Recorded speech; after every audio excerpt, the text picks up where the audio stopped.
Well, hello, my name is Kobe. I'm just coming back from my lovely YouTube strike. I made a second channel, Bayou Preacher 2.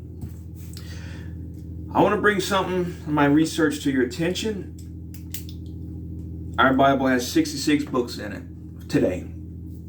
There are older Bibles with more books in them. Okay? And I'm going to prove that to you.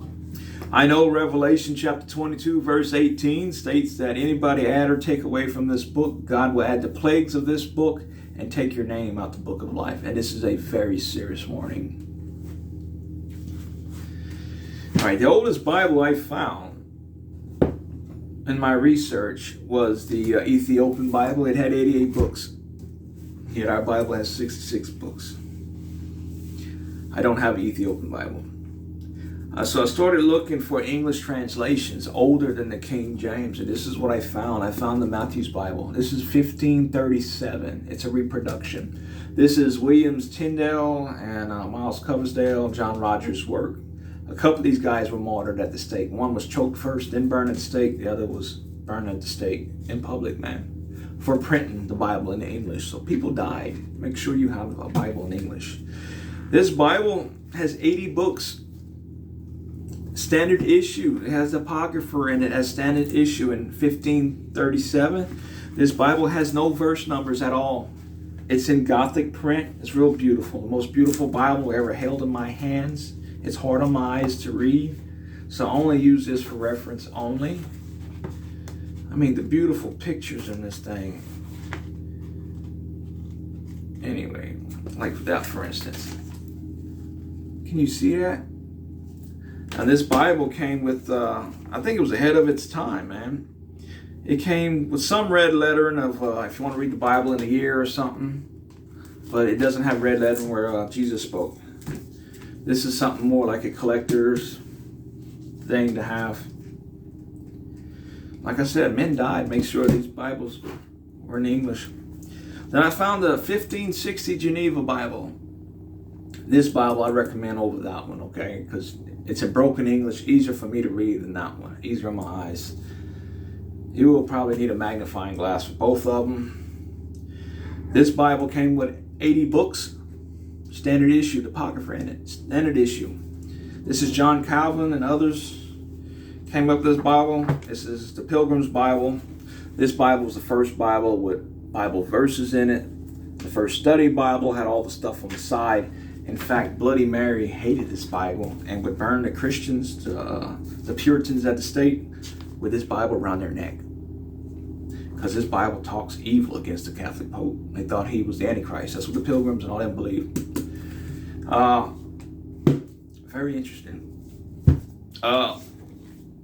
So this Bible came before the King James, okay? This is 1560.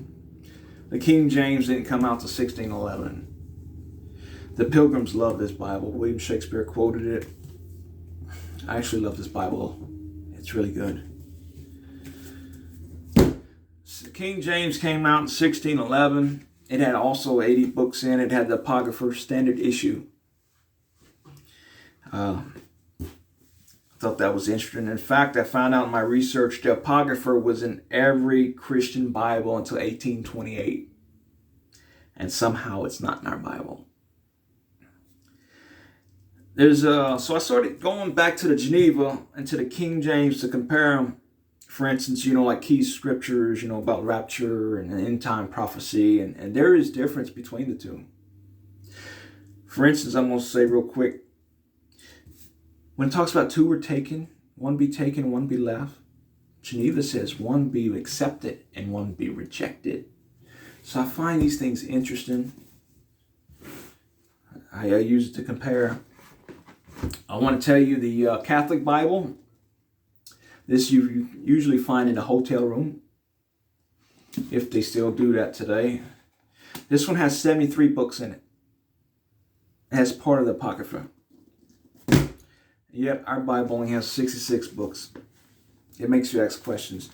Now, I'm not saying these other books are inspired by the Holy Spirit. I'm not saying they're part of the Holy Canon. I'm just saying they were issued with the Bible as standard issue, but yet not today, for whatever reason. Our Bible today Has everything you need to know about salvation, to know about the gospel, to know how to live a holy, godly life, how to overcome sin, how to plant gardens. It tells you everything, how to raise your children, every aspect it goes over. You need to know this way before you know any of that, okay? I believe your relationship in Christ is way more important than anything else. Even all these other books. Some of these books like the Dead Sea Scroll, yes, I read some of them. Some of them go way out there. And some of them make it seem like it would fit in our Bible. For instance, I'm going to say like the book of Enoch. It talks about our generation. Especially chapter 15 of 1st Enoch. I recommend you read that. And I recommend you read 2nd Esdras. Esdras. Read that. Them two go together. They talk about gene editing. I didn't understand these stuff years ago. These books didn't make sense to me. But today they speak volumes. They talk about today, people. So I think you need to read that.